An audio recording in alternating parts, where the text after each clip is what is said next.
Tere tulemast vaatama Õhtulehe uut saadet nimega Väljast, kus igal nädalal toome teieni maailma poliitika olulisemad sündmused, uurime, mis on nende taga ja kuidas need mõjutavad Eesti inimesi. Mina olen Teele Kaljuvee ja mina olen Nere Kullerkupp.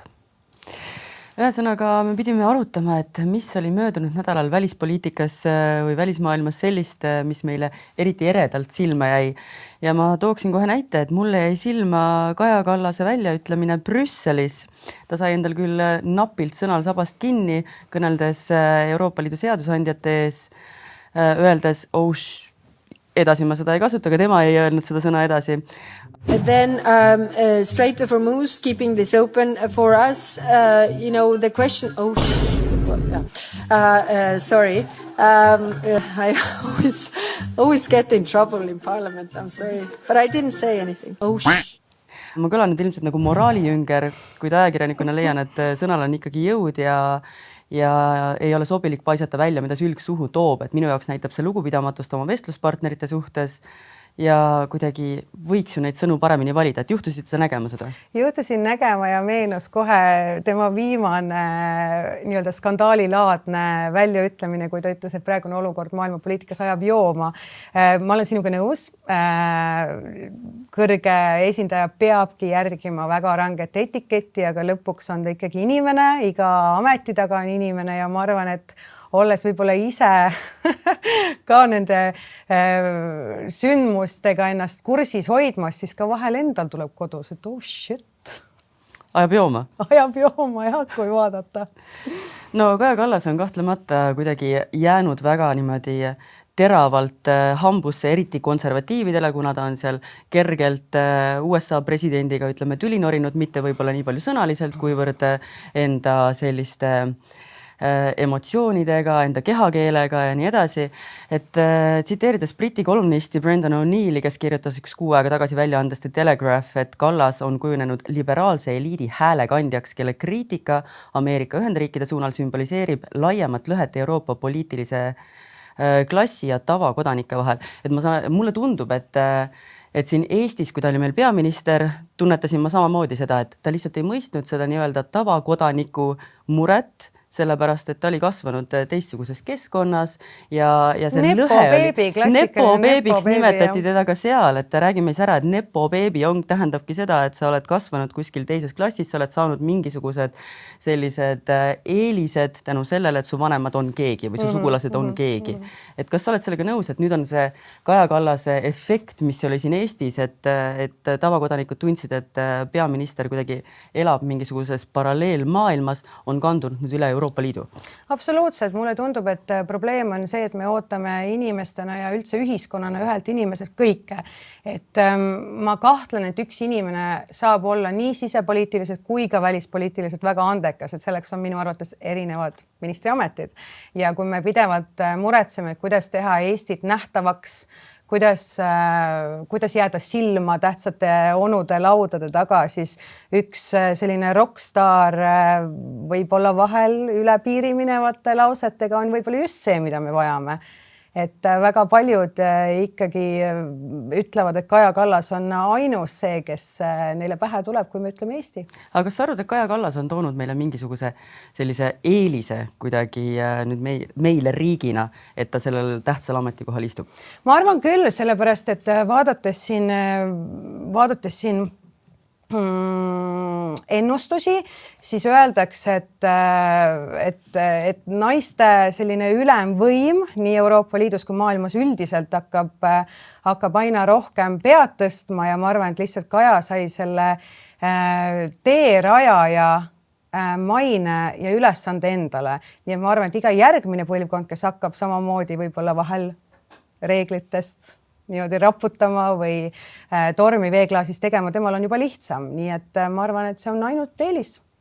No mulle tundub, et Kaja Kallas, mitte mulle ei tundu, vaid see ongi fakt, et Kaja Kallas sai selle eelise, kuidas ta endale tee sinna Euroopasse rajas seetõttu, et algas Ukraina sõda, ta kõneles siit õigeid sõnumeid Eesti pinnalt, see kõnetas lääneriike, me hoidsime seda teemat fookuses ja niimoodi püsis ka Kaja pildis. Mingi hetk oli ka siin samas Eestis, kui ta oli peaminister, tema reiting kasvuteel just nimelt seetõttu. aga ikkagi tundub, et need kingad jäävad talle suureks, mida ta hetkel täita üritab. Ütled sa nii? Ütlen ma nii. No hea meelega kuulaks ja loeks, mida meie lugejad ja vaatajad arvavad, et võite meile alati kirjutada, võite kommenteerida, meie postkastid on avatud. Mulle meeldiks, kui Kaja Kallas oleks Euroopa Liidu seadusandjate ees ja kõneleks puhast kulda. Mulle meeldiks, kui sealt tuleks konkreetseid, täpseid ja sihitud sõnumeid, mis ei kõnetaks mitte ainult liberaalset maailma, vaid kõnetaks tervet maailma. Meil see lõhe on nagunii tekkimas. Olukord on kriitiline, nagu Kaja Kallas ise ütles, et julgeolekuolukord ajab jooma. Ma tahaksin, et see ei ajaks jooma. Ma tahaksin, et see sõnum oleks selge, see ei teeks rahutuks, vaid pigem see rahustaks seda tavakodanikku. Absoluutselt, aga selleks ma arvan, et on tõesti, kuidas ma ütlen, et olukord maailmas lihtsalt ongi selline, et võib-olla jätaks temast endast natukene sellise Tooni kurdi mulje, kui ta ütleks, et kõik saab korda, kõik on hästi. Kas olukorrad kujunevad meist sõltumatult või olukorrad kujunevad meie tõttu? Mõlemat. See Euroopa Liidus on ju ikkagi niimoodi, et see on asjade kulg, et ükski Kaja Kallase lause üksinda ju Trumpi vihaseks ei ole ajanud, et seal on taga ka muid sündmusi, mis seda teevad, et üksinda ma võib-olla Kaja õlule seda kõike ei paneks. Kaja õlule ei paneks kõike, ometigi sa ütlesid välja, et tekitab natukene tormi veeklaasis, et siiski tal on seal oma roll mängida. Kindlasti, muidugi. Aga sellist rahva rahulolematust oma valitsejatega näeme me pärast Ukraina sõja ja COVID-19 kriisi tagajärgi järjest enam ja sellest räägib ka meie kohe järgmine teema.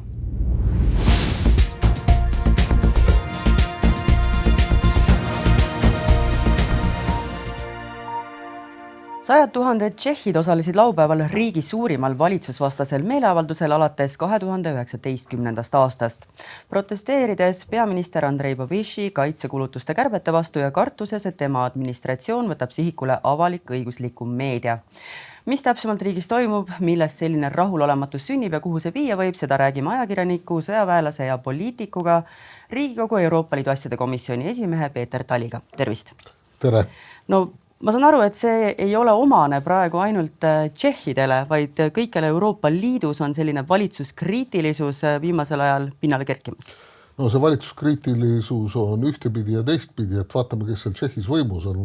See sama Andrei Babiš on ju, ütleme niimoodi, populistlik oligarh, kes on võimul ja tegelikult Tšehhi valitsus on ikkagi pigem euroskeptiline, pigem toetab ida ja Kremli vaateid, pigem on Ukraina vaenulik ja tšehhid ise on väga vabameelsed ja neile see asi mitte üks raas ei meeldi.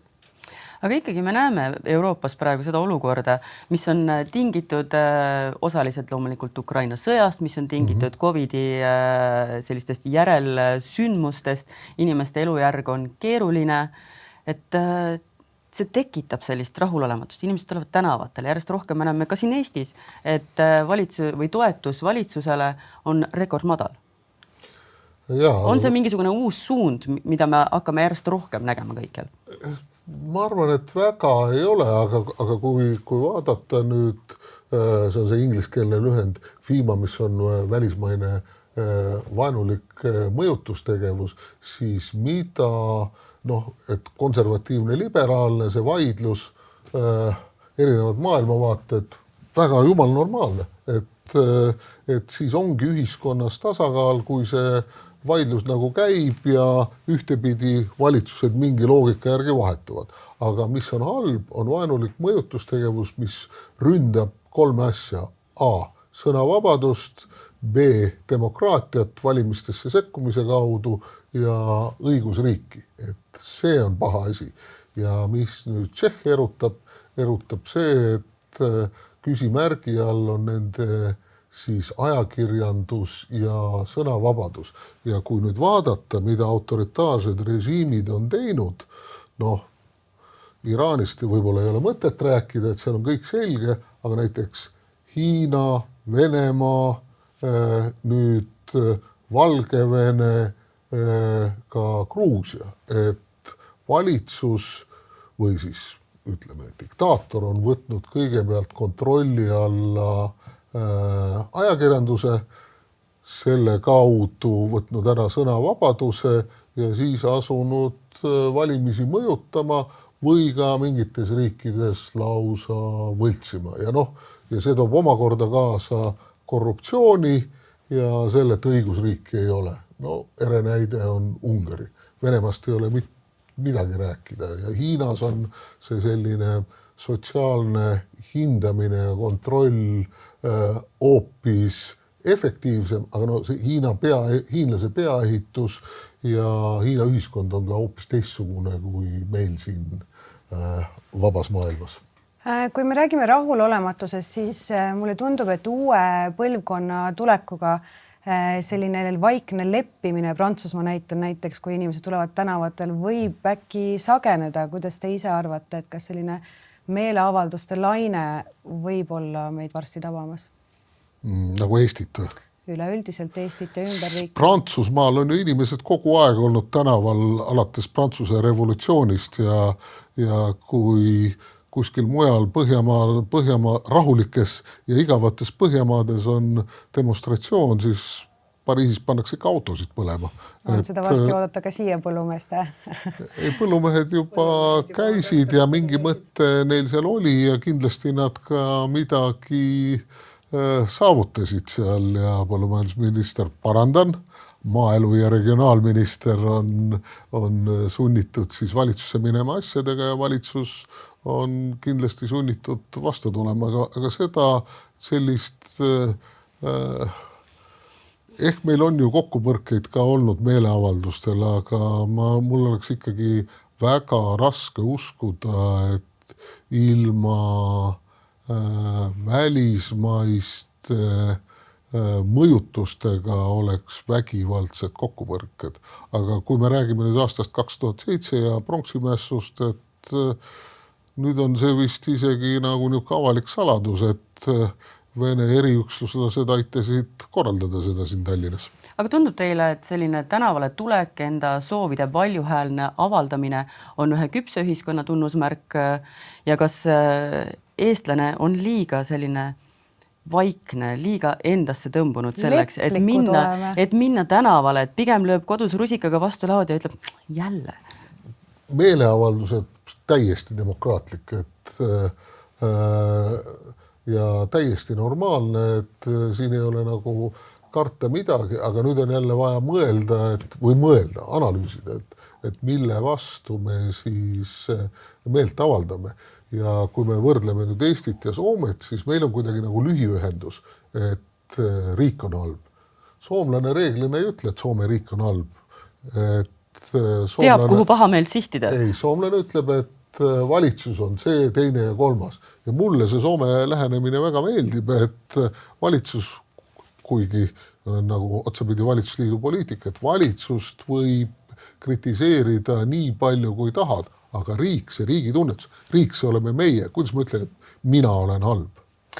Kui on üks asi, mida võib-olla selliselt Hiina, Venemaa või imperialistlikelt riikidelt üldse õppida, siis võib-olla see ongi selline patriotismi süstimine maast madalast, et seal on muidugi õhuke piir ajupesu vahel, aga tunnused on ju samad, et oma riigi armastus hakkabki ju lapse east.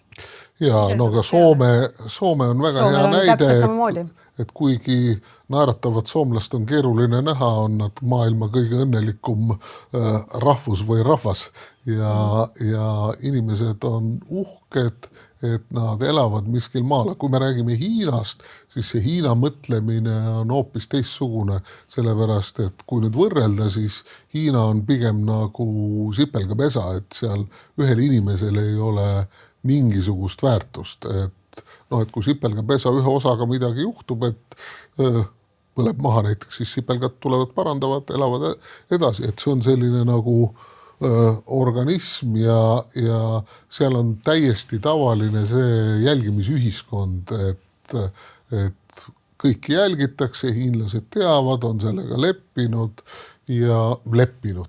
Nende jaoks ei ole see mingisugune probleem, et nad elavadki koos sellise noh, ütleme sipelgapesa osana ja meie nüüd Euroopas ja ka Austraalias, Ameerikas, me oleme ikka nagu väga individualistlikud, et meile on väga olulised isiklikud vabadused ja see mina. Teile aga sa ütlesid, et meil on imperialistlikelt riikidelt midagi õppida. Kas sulle tundub, et eestlane ei ole piisavalt patriotistlik? Me ei tunne küll, jah. Ja imperialistlikelt riikidelt ma pean parandama, ma ei õpiks küll midagi. No oma riigi armastust ikka. Mina küll tunnen, et õpid tagurpidi. Ma arvan, et eestlane võiks olla küll palju patriootlikum kui muidu, et mitte ainult laulupidudel ja jaanipäeval, aga igapäevaelus ka, et me oleme ikkagi sellised harjunud, et kõik on halvasti ja kõik on paha ja sellist Isamaa armastust, Isamaa väikse tähega armastust võiks küll meil olla rohkem, et mina tunnen, et eestlasel seda Isamaa armastust on piisavalt, et nagu meil Peeter siin just ütles, et tegelikult on see pahameel siiski suunatud mingisuguste valitsuse otsuste vastu. Ma arvan, et palju või suur osa meie kaaskodanikest kardab seda, et äkki me lähtume liiga palju Euroopa Liidu soovidest, äkki me lähtume liiga palju sellest, mida meile NATO-st kaela määritakse ja see tulebki hirmust, et me kardame sellest enda kodumaast ilma jääda. Ehk siis ma arvan, et see patriotism on meil hinges täiesti olemas. Sotsiaalmeedias levib praegu selline trend, mis kutsub inimesi üles siis Eesti maksukeskkonnast ennast välja kirjutama, aga ma ikkagi tuletan meelde seda, et meie riik ei ole meie valitsus ja meie riik ei ole poliitikud ja meie riik ei ole mitte midagi muud kui meie riik. Aga see on sama trots valitsuse vastu lihtsalt. Ma arvan, see on läbimõtlematu trots valitsuse vastu. Just, et me võib-olla ajame need sassi, et ärme paneme riigi ja valitsuse vahele võrdusmärki.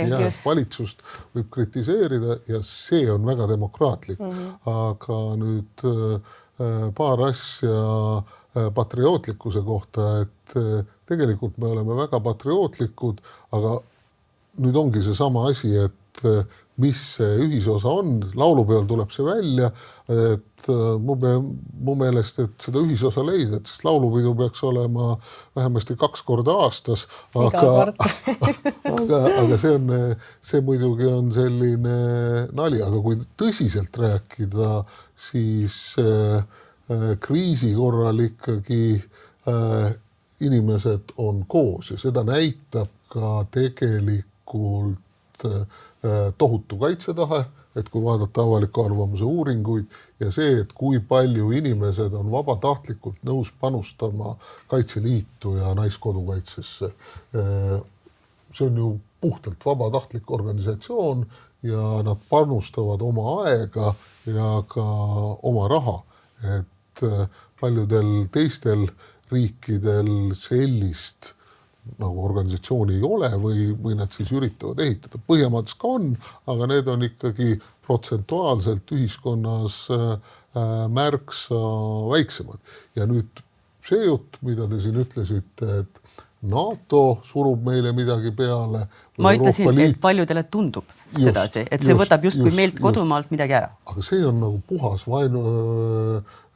välismaine vaenulik mõjutustegevus, sellepärast NATO ja ka Euroopa Liit suures osas langetab otsuse konsensuse põhiselt ja see NATO otsus on see, et kõik ei pea poolt olema, aga see on teisipidi, et mitte keegi ei tohi vastu olla. Et me olemegi NATO, et kui käib vaidlus, et tuuakse NATO baas Eestisse ja see teeb nüüd siis suureks sihtmärgiks ja venelased hakkavad seda Iskanderite või ma ei tea millega laskma. Sõbrad, me oleme NATO liige, me oleme nagunii sihtmärk, et mis seal vahet on, kas siin on 100 tanki rohkem või vähem ja mida rohkem, tegelikult seda parem. Et see Kuperjanovi pataljon või vahipataljon Paldiskis, see on täpselt samasugune NATO baas nagu NATO ette nihutatud lahingugrupp Tapal. Seal pole mingit vahet. Tuleme tagasi selle Tšehhi teema juurde korraks ja sellest johtuvalt siis räägime sellest ajakirjandusvabadusest. Et kuidas teile tundub, et mis ohustab seda ajakirjandusvabadust või ajakirjanduse tõsiselt võetavust ja seda, et inimesed ajakirjandusse, ütleme siis, ei suhtuks umbusklikult? Mis seda praegu meil Euroopa Liidus kõige enam mõjutada võiks? Seal on paar asja. Esiteks, autoritaarsed režiimid lõhuvad ajakirjanduse usaldusväärsust. Nad proovivad seda ajakirjanduse rolli pisendada, ütlevad, et see on õukonna meedia. Eestis olete ju ka kuulnud seda, ei või? Et see ajakirjandus on tegelikult õukonna meedia, et see teenib valitseva kliki huve, mis kui vaba ajakirjandus ei ole see tõsi, rõhutan, Eestis on ajakirjandusega kõik väga hästi. Teine asi, luuakse asju, mis näeb välja nagu ajakirjandus, aga ei ole ajakirjandus, nagu Russia Today ja Sputnik. Ja nüüd on asi läinud nagu veel hullemaks, et tehisintellekt loob selliseid portaale, mis näevad välja nagu näiteks Õhtuleht, aga tegelikult ei ole Õhtuleht. No, tehisintellekt, nagu me aru saame, on pidurdamatu, et kas te näete, et see olukord on veel halvenemas?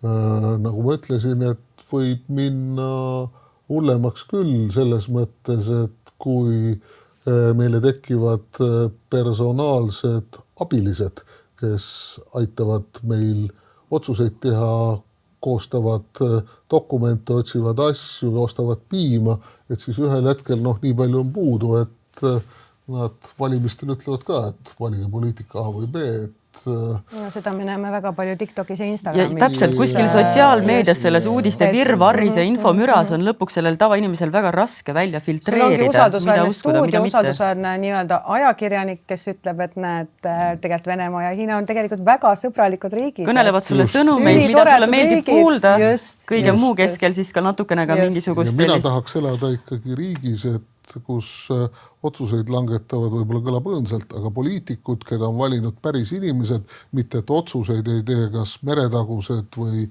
idamaised algoritmid. Ajakirjanduse juurde tagasi ja teine asi on ajakirjanduse rahastamine. Et nüüd ajakirjandusturult võtavad suured rahvusvahelised firmad, nüüd Aasia ja Ameerika firmad võtavad raha ära, ajakirjanduse reklaamiturult võtavad raha ära, järelikult kvaliteetse ajakirjanduse tootmiseks on raha vähem. Ja kui me nüüd jõuame ringiga tagasi Tšehhi juurde, Tšehhi vabariigis on siis litsentsimaks, millega inimesed maksavad raha avalik-õiguslikule raadiole ja televisioonile ja nüüd siis selle, ütleme, euroskeptilise Babiši valitsus ütleb, et seda tuleb vähendada, mis tähendab, et otsekohe nagu sellise kvaliteetse avalik-õigusliku ajakirjanduse roll, ütleme, võimalused vähenevad, kui rahastus väheneb. Et seal on nagu kaks asja. Ühest küljest lõhutakse seda siis sotsiaalmeedia ja digimaastiku kaudu, teisest küljest rahastamise kaudu. Ja kolmas risk on see, et kui ajakirjandus koondub kellegi kätte, et see ostetakse ära, nagu juhtus Venemaal, et Kreml ja riiklikud ettevõtted hakkasid ajakirjandust kontrollima või Gruusias Ivanišvili ostis põhimõtteliselt ajakirjanduse kokku ja nüüd ta teeb Gruusiaga, mis tahab, kus ta raha sai, äri Venemaal. Endise ajakirjanikuna, palun andke vaatajatele siis mõni hea nipp, kuidas mitte propagandaküüsi sattuda, et mida ise selleks ära saab teha? Kõike tuleb kriitiliselt vaadata, aga see on nüüd meie tugevus, et me nagu soomlased, me olemegi kriitilised, et kui meile ikka jõuga mingit asja tullakse müüma, ükskõik kes tuleb, siis me vaatame seda ikka väga ettevaatlikult ja jällegi usaldage Eesti klassikalist ajakirjandust, et mis siis on muidugi Õhtuleht, Delfi, RR, Postimees, Äripäev, et see mingid arvamuslood võivad meeldida, mitte meeldida, aga Eesti ajakirjanikud on väga professionaalsed. No loodame, et see vaba ajakirjandus meil siin Eestis säilib. Peeter Tali, me täname teid selle kommentaari eest, aga enne veel, kui me laseme teid stuudiost ära, siis Teelel on teile veel üks küsimus. Mõjutustegevusest rääkides, kas olete kursis väljendiga, sotsiaalmeedia väljend nimega China Maxing? Olete ehk täheldanud, et kõik teie tuttavad hakkavad järsku tähistama Hiina uusaastat või keetma puljongit Hiina meditsiini näpunäidete järgi või kasutama Hiinast tuntud ilunippe seda ilunippide asjas ma olen muidugi nõrk, aga tegelikult see on juba nagu ühtepidi käinud, et see Hiina uusaasta tähistamise suur hoog on minu meelest mööda läinud, et see oli, kui isegi Tallinnas, rääkimata teistest Euroopa pealinnadest, olid suured Hiina uusaasta tähistamised ja see on see sellise hiidpanda surmav kallistus, et Hiina on hea ja Hiina lennukikandjad on maailma kõige rahuarmastavamad lennukikandjad, et see on see Hiina pehme jõud, mis tuleb ja mina kommuniste ei usalda. Minu käes on väga värske Hiina või NATO Stratcomi analüüs ja raport, mis näitab, et Hiina huvi alates Leedust kuni Balti riikideni on just praegu kasvamas. Miks see nii on? Oskate vastata? Miks just praegu? Kas sellepärast, et meil on moodustumas uus maailmakord ja paratamatult on ka meil digimaailm, kus on vaja liidri roll üle võtta või kuidas näete seda? Tegelikult, kui me vaatame geopoliitilist malelauda, siis on demokraatlikud riigid ja mittedemokraatlikud riigid. Mittedemokraatlikke riike on rohkem kui demokraatlikke. Et nii-öelda mittevaba maailm on suurem. Nüüd on siis uus kurjuse telg, kus põhimängijad on Hiina, Iraan, Põhja-Korea ja Venemaa ja nüüd siis on 2 kineetilist sõda, üks käib Ukrainas, teine käib Iraanis, sellest võib eraldi rääkida, aga mulle põhimõtteliselt meeldib, mida juudid ja ameeriklased Iraanis teevad, et mida rohkem nad Iraani lõhuvad, seda vähem saab Iraan toetada jällegi sõda Ukrainas ja Venemaad. Ja nüüd Hiina eesmärk on hegemoonia ja maailma valitsemine, selleks neil on olemas esiteks tahe, teiseks piisav inimressurss, majandusressurss, tehnoloogia ja nad ehitavad sõjalist võimet ka üles. Ja me tegelikult ei näe, kuidas nad seal Lõuna-Hiina merel Taiwani, Filipiine terroriseerivad ja pool okeaaniat on neile võlgu ka. Et see on nende eesmärk võtta maailma valitsemine üle siis demokraatlikelt riikidelt ja nad näevad ainult ühte riiki, kes võib neid ohustada, on Ameerika Ühendriigid. Ja nüüd Euroopa Liitu nad üritavad lõhestada, et rääkida ükshaaval läbi. Just. Aitäh teile selle kommentaari eest.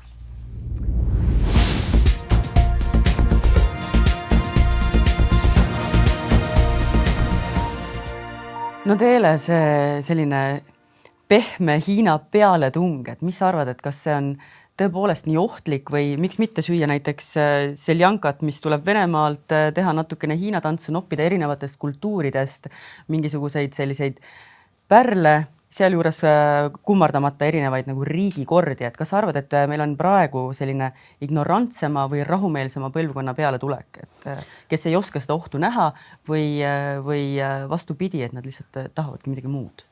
Ma arvan, et võib-olla siin on paar asja, et inimesed on väsinud sellisest kõigest poliitika tagamõtteid otsimast ja võib-olla ei süvenegi, et nende kõikide ohtrate TikToki ja Instagrami kanalite taga, mis Hiina ülemvõimu siis idealiseerivad, ikkagi kipuvad olema sellised maailmavaatelised soovitused ka. Näiteks kommunism polegi nii halb, et kui me pakendame sellisesse pehmesse, ilusasse pakendisse selle, et meil on ju Hiina meditsiin on, vaadake kui tore, ja meil on Hiina ilunipid toimivad aastasadud, aga äkki siis ei ole Hiina maailmakord nii halb ka. Ja seesama Hiina uus aastad on ju ilus, värviline, tuled, viled, et kellele siis ei meeldiks sellisest suurepärasest festivalist osa võtta, eks ole? Aga selline ongi mõjutustegevus. Aga mis sa arvad, kuhu see mõjutustegevus võib välja viia, et mis see ohukoht siin on, et mis see kõige halvem stsenaarium olla võiks? Et võib-olla ikkagi see, et demokraatia on siiski ainuvõimalik valitsemiskord, et ei ole ei ajaloost näiteid, kui vastupidine oleks soovitud tulemuseni viinud, isegi kui see võib korraks sellisena tunduda. Et ma arvan, et selline mõjutustegevus on jah oht meie maailmakorrale. aga kui on üks väga hea ilunipp, mis sa tead, et hoiab su naha klaarina, juuksed säravana, kas sa jätad selle kasutamata seetõttu, et see tuleb Hiinast või mitte? Ei jäta, aga keedan oma kondipuljongit ikka edasi ja mõtlen, et appi, mina armastan ainult Eestit. Head vaatajad, selliseks meie esimene episood saatest Väljast kujuneski. Loodan, et olete meiega taas juba järgmisel nädalal. Aitäh teile! Tänud vaatamast ja kohtumiseni!